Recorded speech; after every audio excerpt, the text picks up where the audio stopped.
देशमा अहिले स्थानीय तहको चुनावी माहौल सुरु भइसकेको छैन, तर राष्ट्रिय स्वतन्त्र पार्टी रासपा भने चुनावभन्दा धेरै अगाडि नै उम्मेदवार खोज्न जुटेको छ। भदौ 1 गते रासपा सभापति रवि लामिछानेले घन्टीघरमा क्यान्डिडेट क्लब घोषणा गरे। सामान्य राजनीतिक गतिविधिभन्दा फरक देखिने यो घोषणाको अर्थ स्पष्ट छ। रासपाले 2084मा हुने स्थानीय तह निर्वाचनका लागि उम्मेदवार छनौट प्रक्रिया औपचारिक रूपमा सुरु गरेको छ। अब तपाईको मनमा प्रश्न उठ्न सक्छ, चुनाव आउन अझै समय छँदै रासपा किन उम्मेदवार खोज्दैछ? 2084 वैशाखमा देशका 753वटै स्थानीय तहमा निर्वाचन हुँदैछ।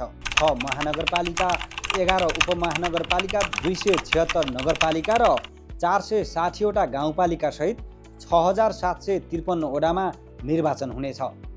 रासपाले यी स्थानीय तहका 35221 पदका लागि उम्मेदवार खोज्दैछ।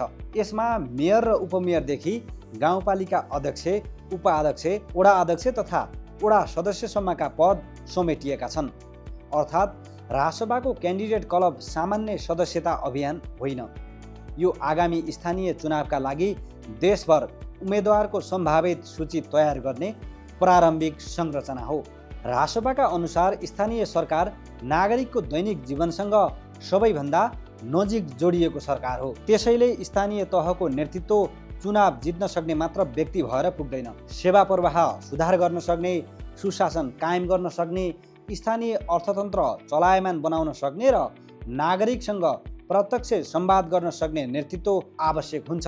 रासपाले सङ्घीय तहमा प्राप्त राजनीतिक म्यान्डेटलाई प्रदेश र स्थानीय तहसम्म पुर्याउन पनि सक्षम स्थानीय नेतृत्व आवश्यक रहेको बताएको छ। यही उद्देश्यका साथ पार्टीले उम्मेदवार छनौटलाई पहिलेभन्दा व्यवस्थित, पारदर्शी र मापदण्डमा आधारित बनाउने दाबी गरेको छ। कसरी छानिन्छन् त उम्मेदवार? रासपाको उम्मेदवार छनौट प्रक्रिया 4वटा मुख्य आधारमा आधारित छ। पहिलो लिडरसिप एकाडेमी, दोस्रो पोलिटिकल प्रोक्सिमिटी, तेस्रो समावेशिता र चौथो प्रारम्भिक निर्वाचन अर्थात् प्राइमेरी इलेक्सन। यी 4 चरणको मूल्याङ्कनपछि मात्र उम्मेदवार बन्न सकिने व्यवस्था गरिएको छ। लिडरसिप एकाडेमीलाई 25% अङ्कभार दिएको छ। यहाँ आकाङ्क्षीको वैचारिक स्पष्टता, संविधान तथा स्थानीय शासन, कानुनी ज्ञान, प्रविधि मैत्री प्रशासन, शिक्षा स्वास्थ्य, विपद व्यवस्थापन, वित्तीय साक्षरता, स्थानीय आर्थिक विकास र प्रभावकारी जनसम्पर्क जस्ता विषयमा परीक्षण हुनेछ। पालिका प्रमुख तथा अध्यक्षका आकाङ्क्षीका लागि कार्यकारी नेतृत्व, नीति निर्माण, पूर्वाधार, आन्तरिक आय, लगानी प्रबन्धन, कार्यालय तथा टिम व्यवस्थापन जस्ता विषय थप केन्द्रित हुनेछन्। वडाध्यक्षका आकाङ्क्षीलाई भने फ्रन्टलाइन प्रशासन, समुदाय स्तरको योजना र न्यायका विषयमा प्रशिक्षण दिइनेछ। दोस्रो आधार पोलिटिकल प्रोक्सिमिटी। यसमा आकाङ्क्षीको राजनीतिक पृष्ठभूमि, जनसम्बन्ध, सार्वजनिक छवि, लोकप्रियता र चुनाव जित्ने सम्भावनाको मूल्याङ्कन हुनेछ। यस चरणको पनि 25% अङ्कभार छ। अर्थात् पार्टीमा कसको पहुँच छ भन्ने भन्दा समाजमा कसको प्रभाव र स्वीकार्यता कति छ भन्ने विषयलाई महत्त्व दिने रासपाको दाबी छ। तेस्रो आधार समावेशिता।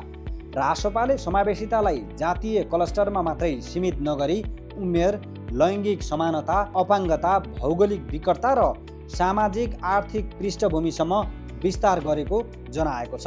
महिला, दलित, सीमान्तकृत समुदाय, युवा, अल्पसङ्ख्यक, अपाङ्गता भएका व्यक्ति, किसान, श्रमिक, उद्यमी, पेसाकर्मी तथा प्रवासको अनुभव भएका व्यक्तिलाई समेत नेतृत्वमा ल्याउने लक्ष्य राखिएको छ। र सबैभन्दा महत्त्वपूर्ण प्रारम्भिक निर्वाचन। यसलाई 40% अङ्कभार दिएको छ।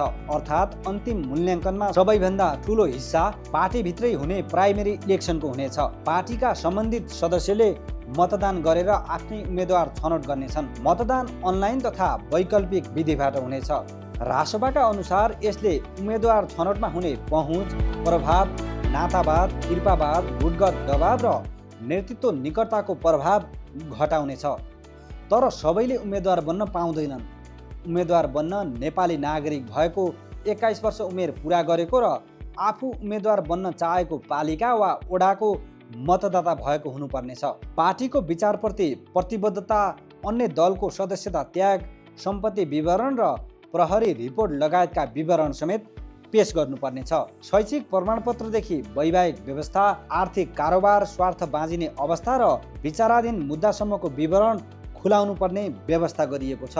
घरेलु हिंसा, यौन दुर्व्यवहार, साइबर बुलिङ, चरित्र हत्या, अनलाइन ठगी तथा अन्य डिजिटल दुर्व्यवहारमा संलग्न व्यक्तिलाई समेत प्रक्रियाबाट बाहिर राख्ने मापदण्ड बनाइएको छ।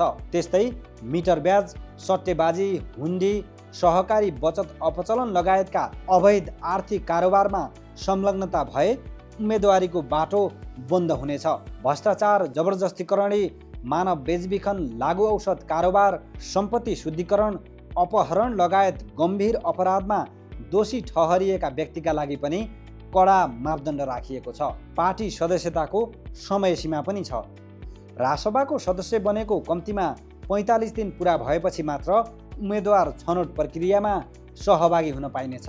अन्य दलबाट रासपामा प्रवेश गरेकाको हकमा भने सदस्यता लिएको 90 दिन पुरा भएको हुनुपर्नेछ। तर समाजमा प्रतिष्ठित, विज्ञ वा विशेष क्षमता भएका व्यक्तिका लागि भने लेटर इन्ट्रीको व्यवस्था गरिएको छ।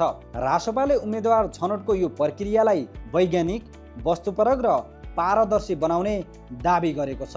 आन्तरिक मतदानमा धाँधली, आर्थिक चलखेल, गुटबन्दी, दुष्प्रचार र चरित्र हत्या विरुद्ध कडा कारबाहीको व्यवस्था पनि गरिएको छ।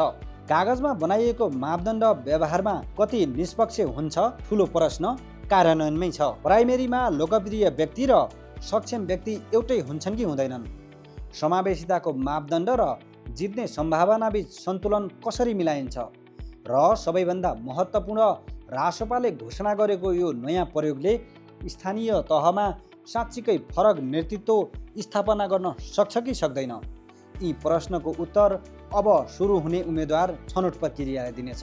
चुनाव आउन अझै समय छ, तर रासपा भने चुनावको दिन कुर्न चाहँदैन। घन्टीघरबाट सुरु भएको क्यान्डिडेट क्लबको यो अभियान अब 753वटै स्थानीय तहसम्म पुग्ने लक्ष्यमा छ। रासपाको दाबी छ यसपटक टिकट पहुँचलाले होइन, मापदण्डले पाउनेछ। अब हेर्न बाँकी छ यो दाबी व्यवहारमा कति सफल हुन्छ।